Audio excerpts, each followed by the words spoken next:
This game really should have just been renamed Survivor Simulator. West Virginia Simulator. Oh, God.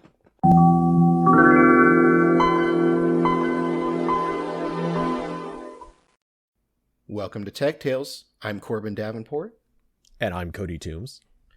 And today we're talking about Fallout 76, which was/is an online multiplayer game made by Bethesda that had probably like the worst launch of any game in recent history, I would say.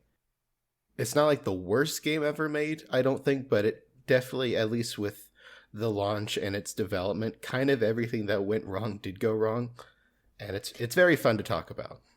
I can't wait till you do another Tech Tales episode and use the exact same intro, but instead of naming Fallout 76, you name Cyberpunk 2077. There's been a lot of these recently, but Fallout 76 I think is definitely one of the funniest. So, Cody, what do you know about the Fallout games? Oh, wow. I mean, besides the few... Okay, so Fallout 76 itself, besides a few of the little rumors and comments and things that happened as it was being launched and kind of getting to just, deadpan laugh at it, I don't know a whole lot. As far as the series goes, or at least the previous games, I suppose, I think I briefly played one of the original Fallout games, either the first or second. I didn't play very much, as proven by the fact I'm not actually sure that I played any of them. But yeah, other than that, like, I know the names. I've heard good things about a few of them, like Fallout Las Vegas. Fallout New Vegas. Sorry, New Vegas, yes. But yeah, I don't really have much in the way of experience with any of them. Well, Fallout 76 came out in 2018, but there was work on some kind of online Fallout game going back to the early 2000s. So I kind of need to talk a little bit about the earlier games. This isn't a complete history of Fallout. I don't think very many people want to sit through me doing that, but I'm going to hit the important points. So the first Fallout game was called Fallout, a post-nuclear role-playing game, and it was published on October 10th, 1997 by Interplay Entertainment. The setting for this game, and the setting for all the games that come after it, is that there is a nuclear war on October 23rd, 2077 that wipes out most of civilization. And really the only people left after that are a few pockets of people, mostly irradiated monsters that show up, and also people who were living underground in these huge vaults that the United States government constructed before the war. In the original Fallout game, you play as the Vault Dweller, which is one of many people living in one of the vaults constructed before the war, and you have to leave the vault because the person in charge wants you to go find a new water chip, and then you get into a bunch of shenanigans as you venture outside and talk to people and shoot monsters and whatnot. And the game got pretty good reviews when it came out. The art style is definitely unique, so kind of one of the different factors about Fallout that doesn't make it just a post-apocalyptic game is that in this Fallout universe, the general culture of the United States didn't really evolve past the 50s. So everything's in like this like space age Art Deco style, and there's like 40s and 50s music playing in the games. So that gives it kind of a cool feel. So yeah, Fallout 1 was pretty popular. Interplay followed it up in 1998 with Fallout 2, and after that point they released a couple spin-offs for PC and console that were like okay to bad, basically. After the turn of the millennium, Interplay started facing more financial difficulties, and in July of 2004, it sold a license to the Fallout franchise to Bethesda Game Studios for slightly over $1 million. So Bethesda, who at this point was best known for making the Elder Scrolls RPG games, could now make a Fallout game. Best investment Bethesda ever made. Oh yeah, that's a steal.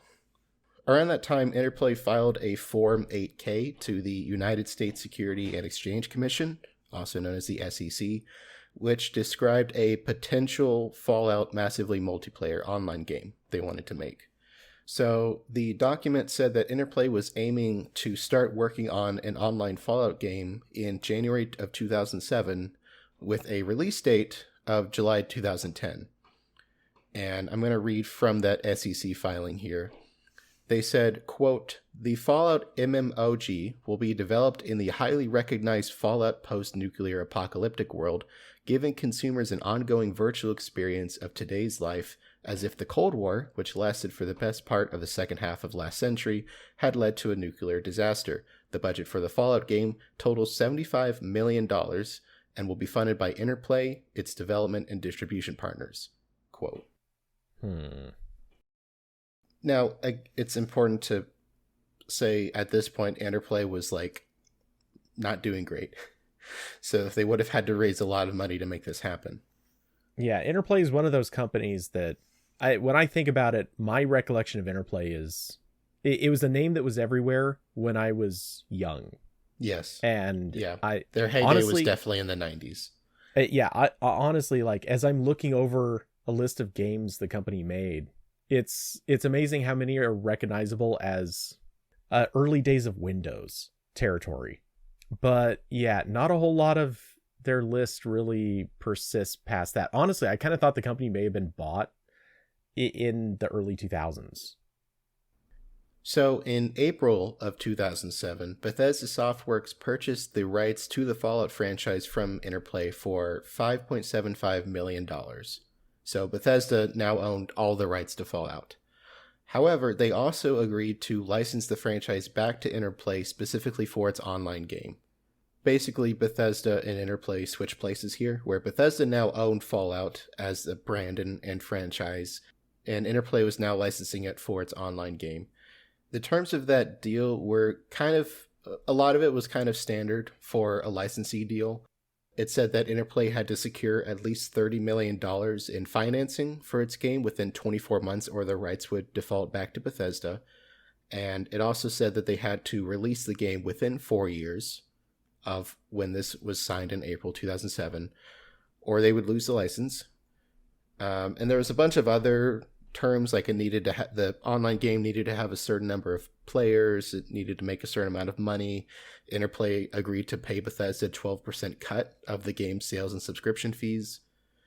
So this deal for the online game is very specific in what needs to happen for them to keep the license, which a lot of it is like that's pretty boilerplate for a license deal. Like if you're not going to use it, you lose it.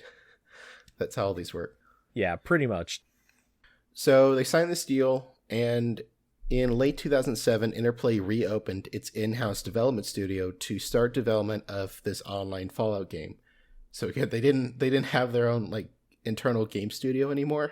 That's where Interplay was at. So yeah, not great. So around 2 years later, in February of 2009, the president of another game studio called Masthead Studios contacted Interplay, offering their services to help develop the game. Interplay agreed, and Masthead Studios started work on Fallout Online, which at that point was also being called Project V13. I'm going to keep calling it Fallout Online because that name's stupid. Yeah, agreed.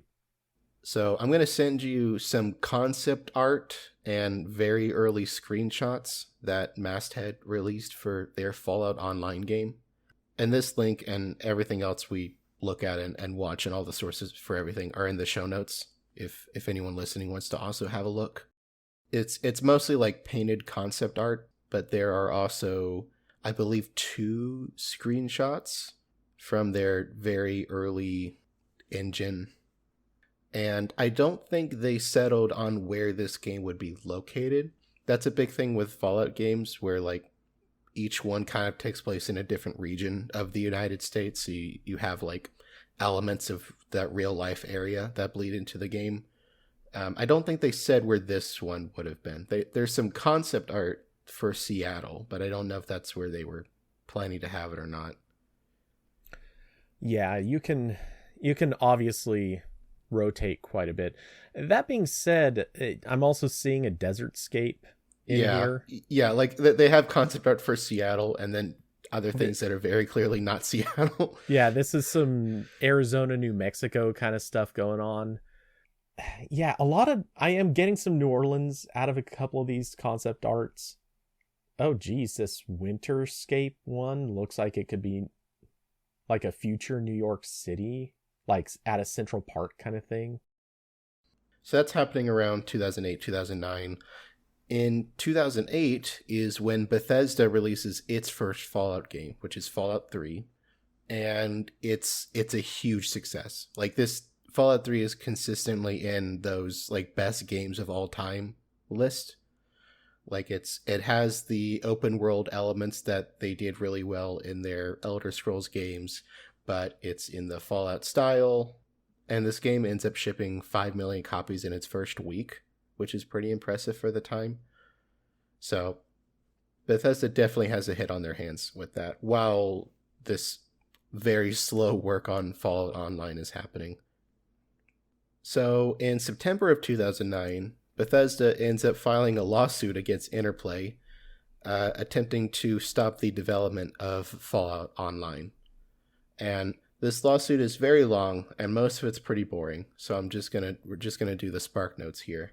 Basically, it boils down to Bethesda alleging that Interplay wasn't meeting the financial requirements from that original license agreement, and that Interplay didn't have the staff required to make this game.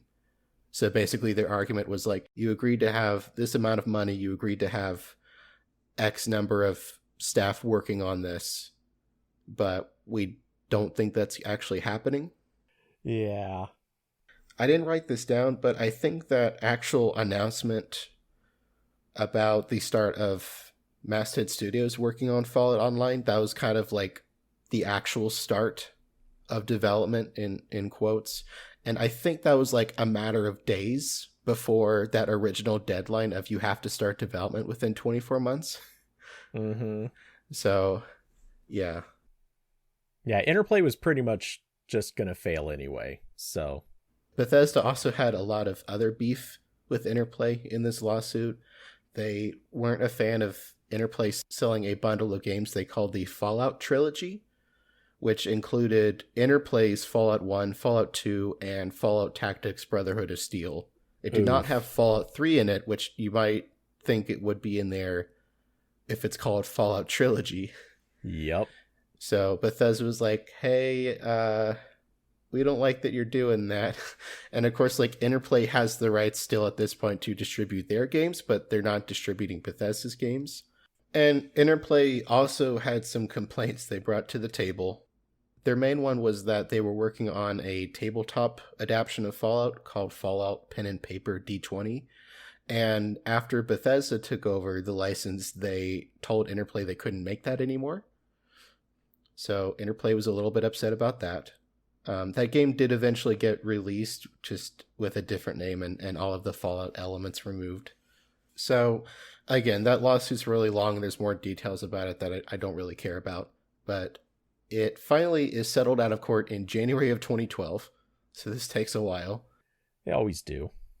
So the main results of the lawsuit was that Bethesda paid Interplay $2 million, and in return, Interplay surrendered the rights to the Fallout franchise and could not continue working on Fallout Online. So their online game is dead now. They have nothing left. Also, I did also see in the settlement, they said that they didn't have the source code for Fallout anymore, like any of their Fallout games, but if they found it, they would give it to Bethesda. Okay. I mean, like, it wouldn't shock me if they legitimately did not have the source code anymore, but I thought that was funny. Like, we'll give you guys a shout if Ted back there goes through his attic and finds the CDs. You know, it is amazing how many companies have lost the source code to these major projects that were actually hugely successful. It happens way more often than anyone would think. So now that Interplay's Fallout Online was officially dead, Bethesda was now free to develop their own online Fallout game if they wanted to. Development on Fallout 76, which was going to be their online game, started shortly before the release of Fallout 4 in 2015. kind of an interesting decision happens here early in development where Bethesda decides to add multiplayer support to its existing engine for the Fallout games instead of using another engine that already supports multiplayer. And by doing this, they had to rewrite a ton of the engine's code because this was all built for single player. So all the quests, all the world loading, and a bunch of other basic functions were tied to one player. Work on this game was later handed off to Battlecry Studios, which was later renamed to Bethesda Game Studios Austin. So I need to do a little bit of a side tangent here about Bethesda's game engines, because this is a really popular talking point with Fallout 76 and just all of Bethesda's games in general, is that the engine is terrible. This engine that people keep talking about with Fallout 76 was originally NetImmerse, which was later renamed to Gamebryo. Bethesda's first game with this engine was The Elder Scrolls III Morrowind, which was released in 2002. NetImmerse / Gamebryo was made by another company. Bethesda was just licensing it. Just like Unreal Engine today in Unity, right? Like there's a company that just makes the engine and then other game studios license it to make games with it. So Bethesda uses this engine and they also add their own components to it to make it better. And they keep adding stuff to it. And after Fallout 3, they fork Gamebryo and they create their own engine that they call the Creation Engine.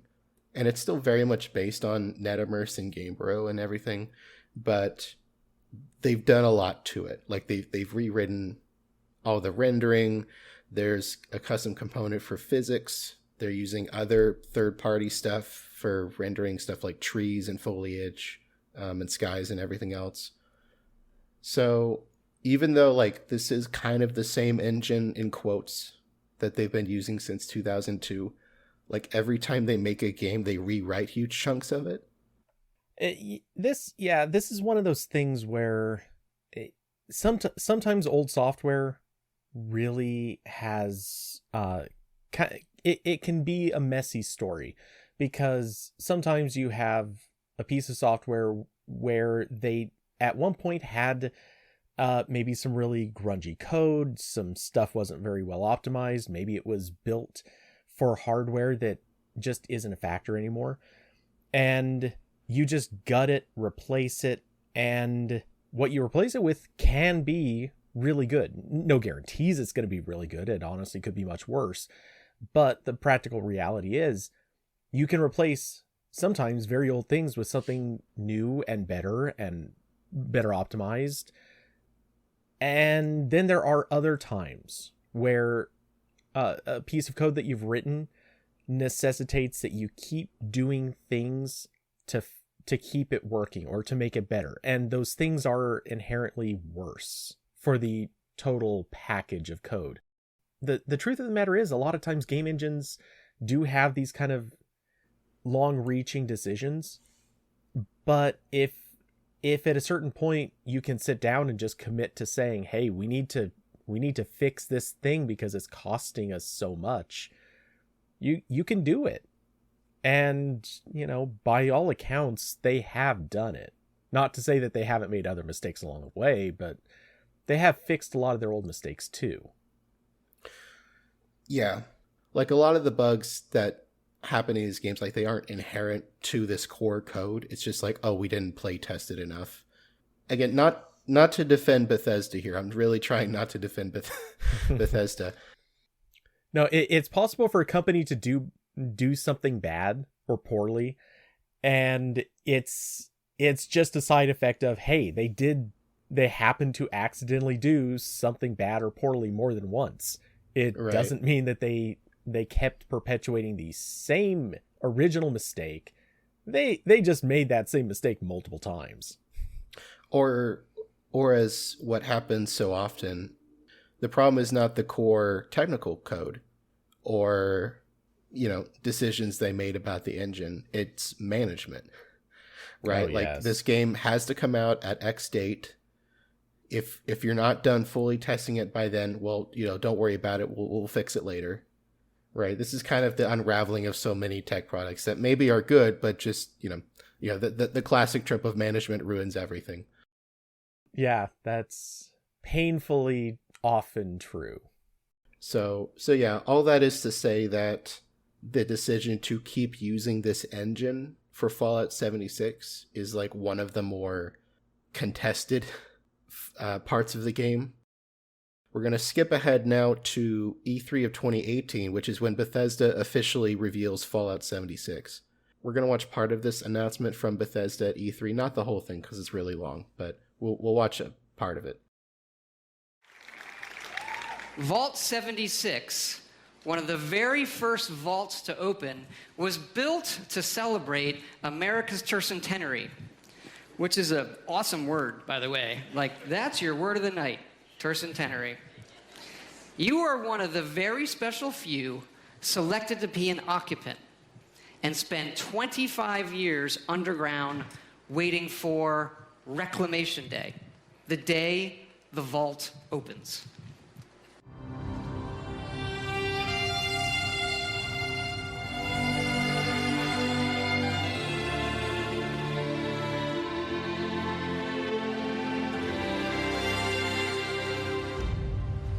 We always start with the world, and this time it features all new rendering, lighting, and landscape technology.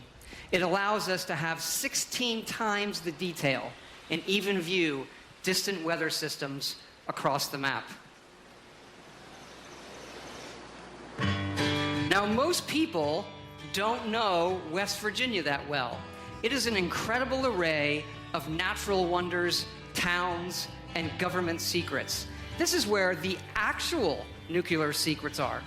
And the quest the Overseer sends you on will take you through 6 distinct regions, each with their own style, risks, and rewards.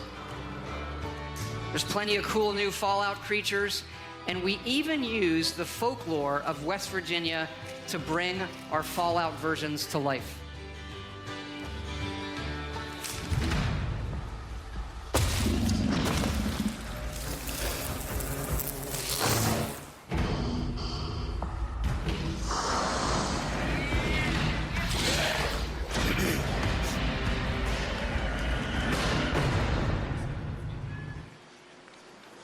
We have always wanted to tell that story of what it will be like for you and the other characters who were first to leave the vaults.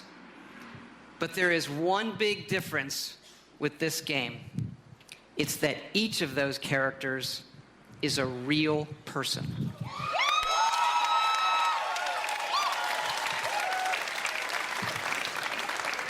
Because yes, Fallout 76 is entirely online.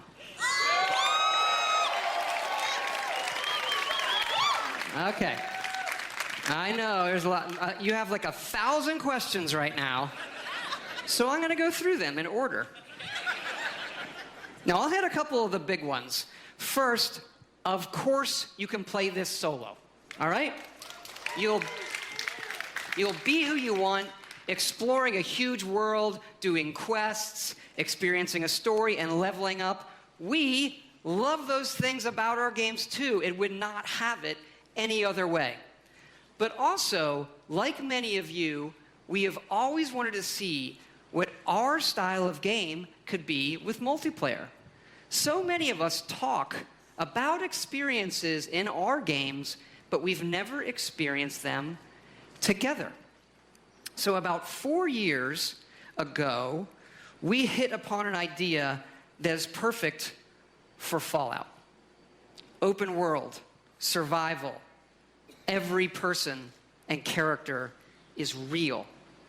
And it was an idea that we just couldn't shake. We knew we had to do it and do it in a really big way. Now, I know you may have played survival modes in like some of our previous games or some other online games, and people wonder, is this hardcore survival? I like to think of it maybe, it's more softcore survival. Maybe that should be a new ESRB descriptor. Death never means the loss of progression. or the loss of your character.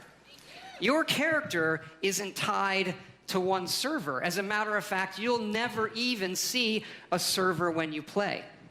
You'll be in a world with dozens, not hundreds and not thousands of other players. It's the apocalypse. It's not an amusement park, okay? And you'll be able to join your friends whenever you want, and all of your progression goes with you.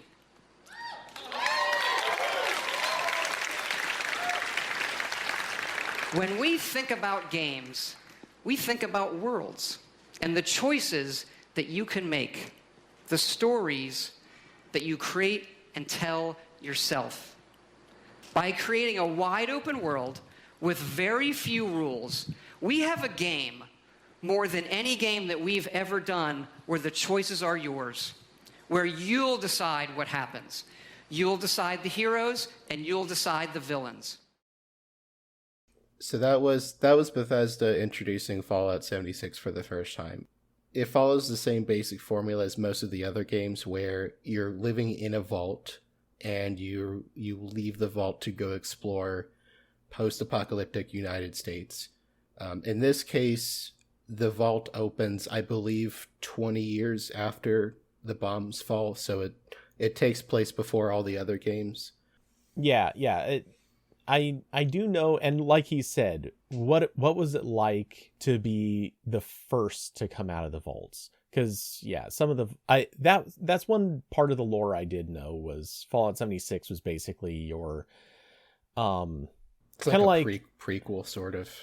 Yeah, it in a weird way, like I almost want to compare it to sort of Fear the Walking Dead versus The Walking Dead. Like it was, here's what happened before things went wrong, but except this is here's the first people who got to experience things going wrong, and everything in its presentation.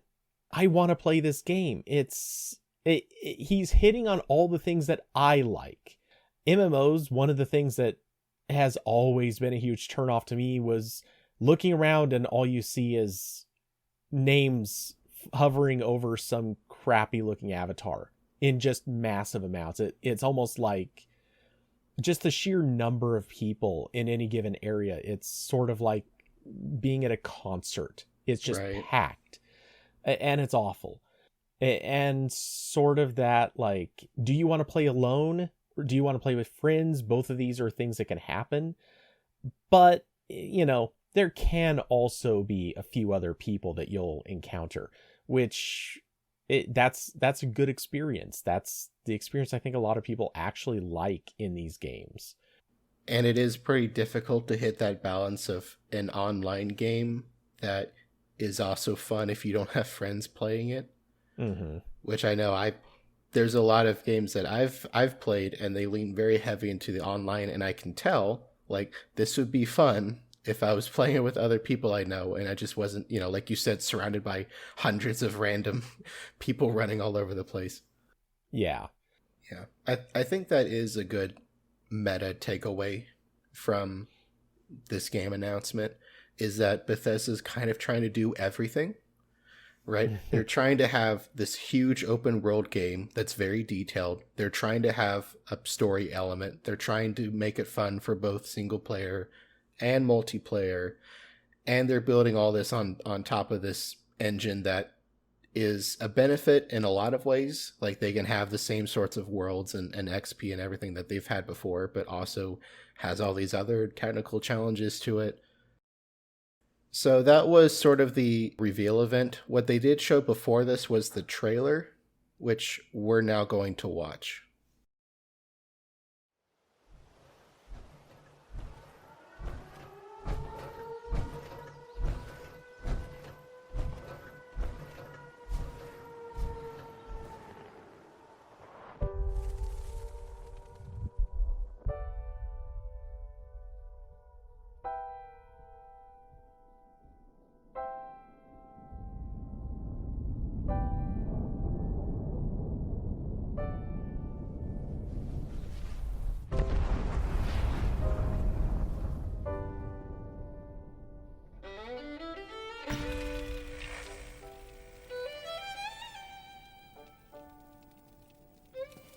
300 years after our great nation began, we gather together to honor the completion of Vault 76.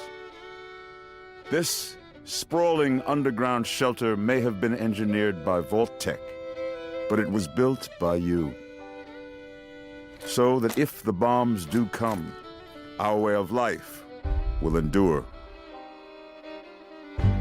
Almost heaven, West Virginia, Blue Ridge Mountains, Shenandoah River. Life is all there, older than the trees, younger than the mountains, blowing like the breeze. Country roads, take me home to the place I belong. West Virginia, Mountain Mama, take me home. Country roads, take me home. For when the fighting is stopped and the fallout has settled, you must rebuild. Not just walls, not just buildings, but hearts and minds, and ultimately, America itself. Take me home, country road. In Vault 76, our future begins.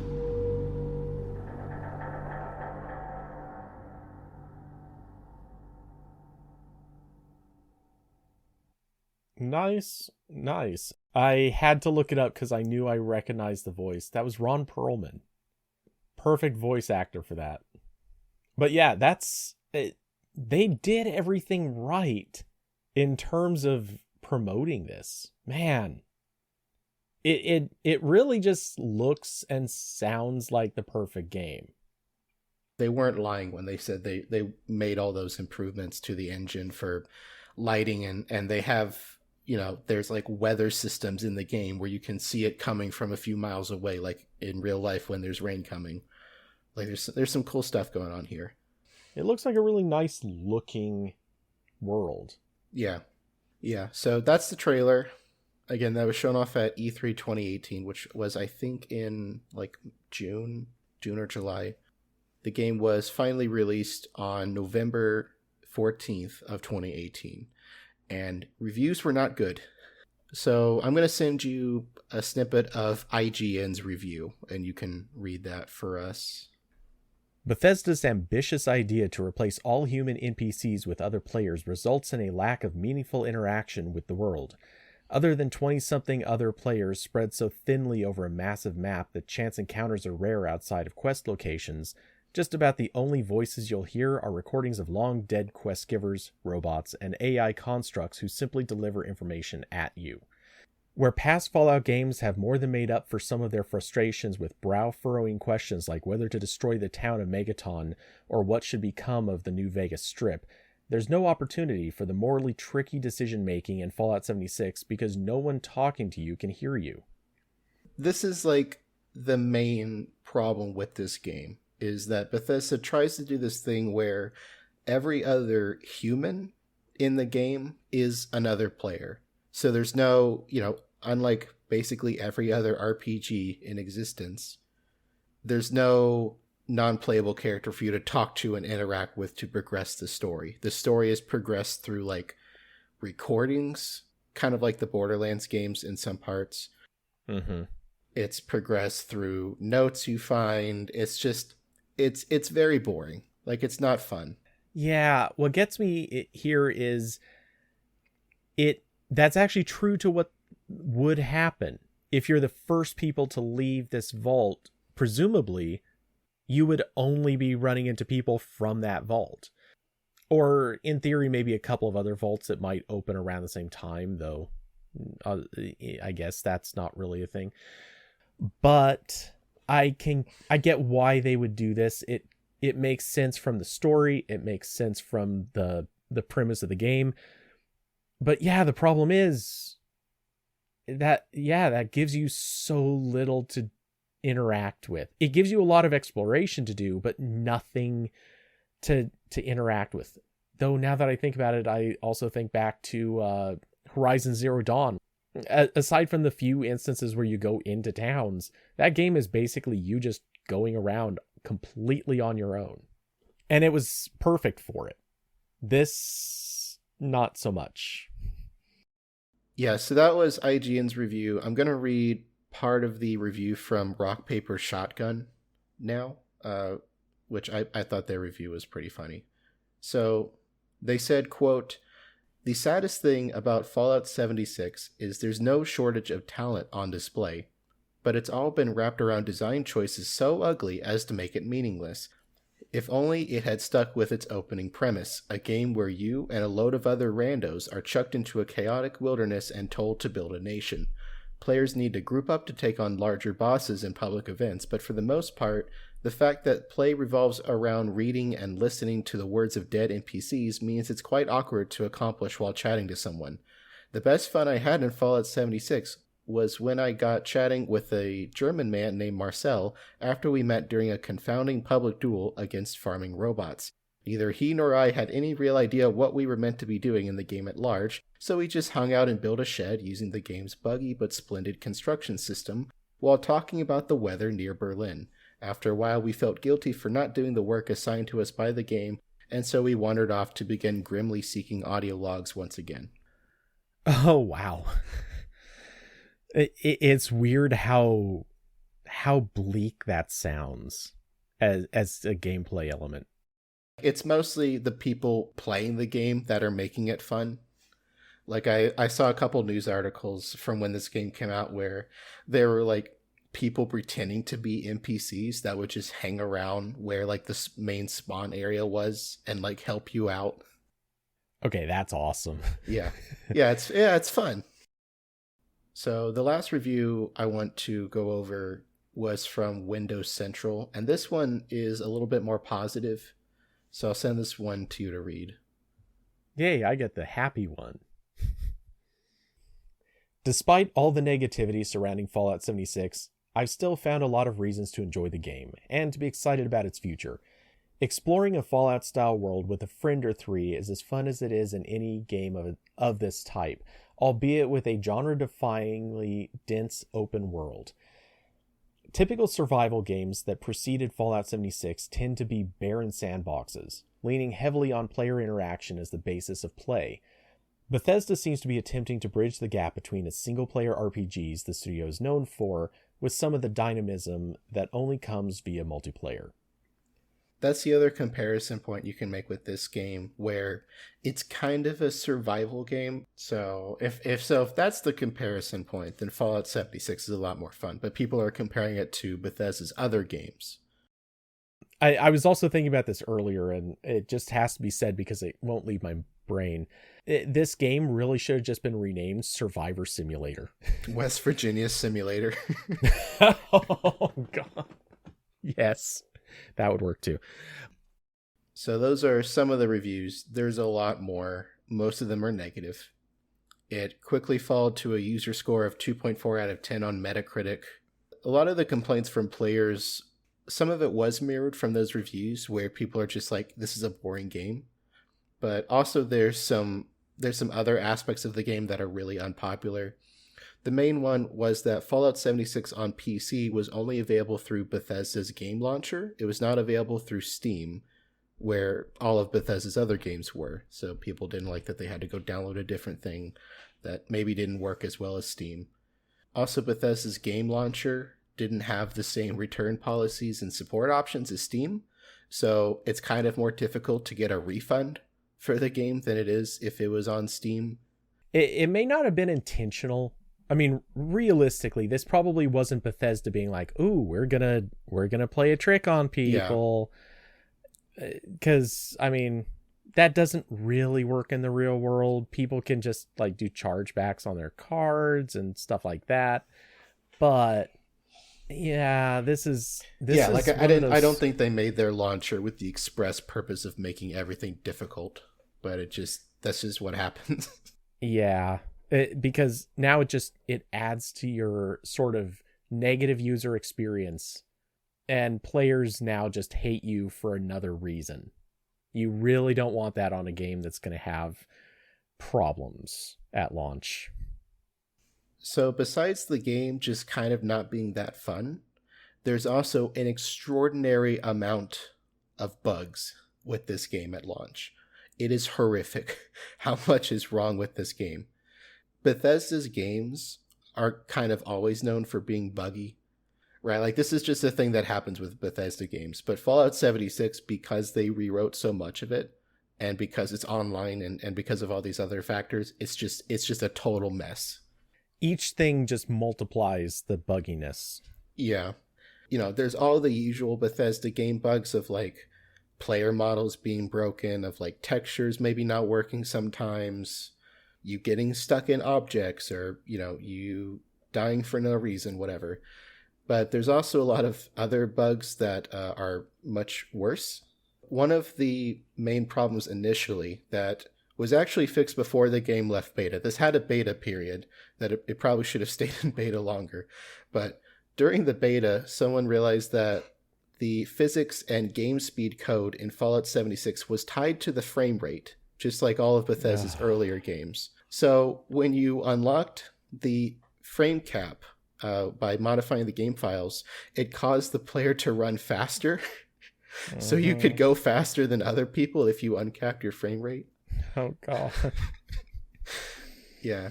And that was a thing in Fallout 4, but again, Fallout 4 is a single player game, so that wasn't that big of a problem. There was a glitch that allowed players to duplicate items until a patch was released in December of that year. I mean, that's just standard for any online game. Yeah. That one's probably not as surprising, but it's not great. Another bug that got quite a bit of press attention because it was just funny was that one player, after they reached level 40 in the game, they became unable to die. Like, nothing would kill them. They were just permanently invincible, which meant that they couldn't do some of their quests and challenges that involve, like, getting irradiated or dying in some fashion. Another one of the more serious problems with Fallout 76 was that a few people figured out how to enter Fallout 76's developer room. So let me explain what this is.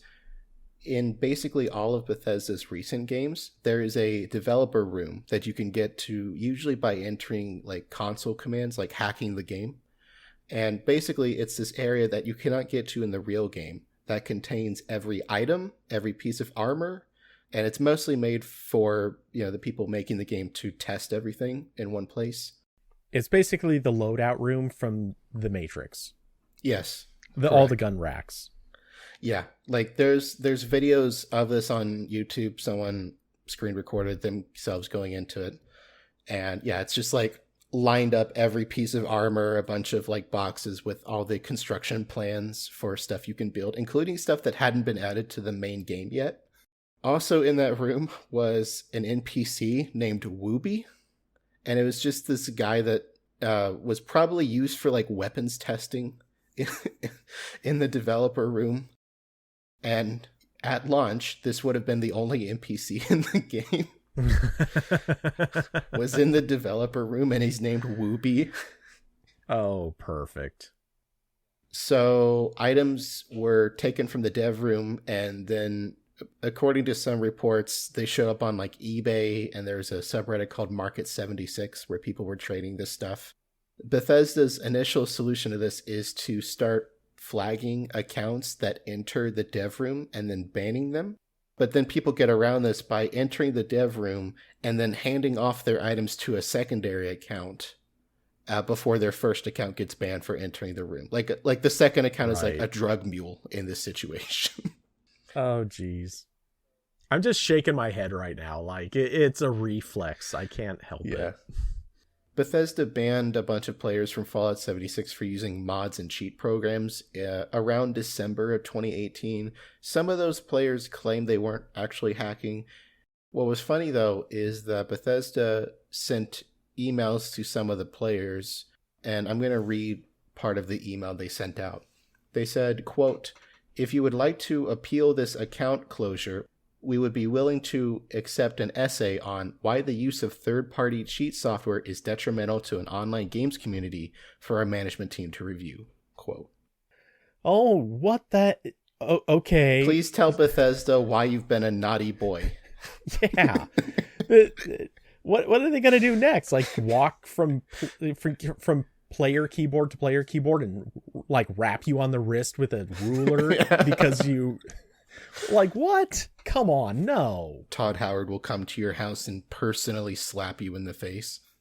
So again, like almost everything related to the game is going wrong. Bethesda's not handling it well.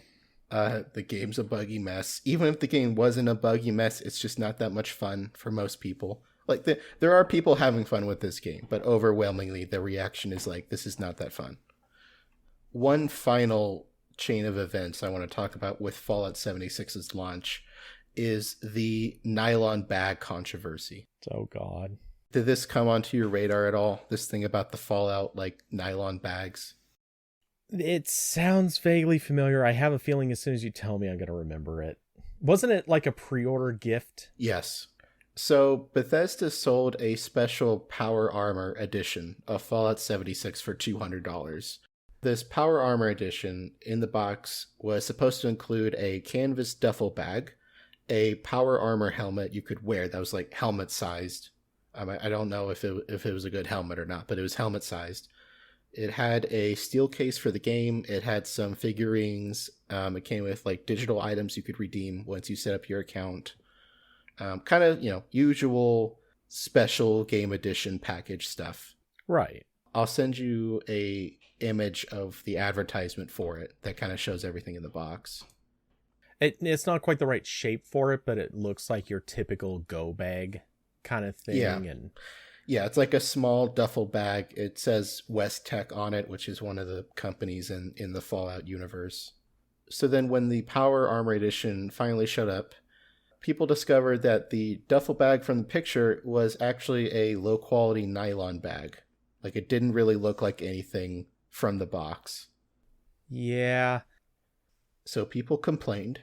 Originally, Bethesda offered 500 atoms to people who bought the Power Armor Edition as an apology for the bag not being a good bag, which was $5 of the in-game currency. Eventually, Bethesda did do the right thing, and they would allow people who bought the Power Armor Edition to get a real canvas bag that looked like the one that was on the box, but they had to open a support ticket first. However, in December 2018, one Fallout 76 player reported that their Bethesda account mistakenly had access to other people's support tickets, which, because they were taking this information for the Power Armor Edition refunds and like returns and stuff, this information included email addresses, the last 4 digits of their payment methods, and their home addresses.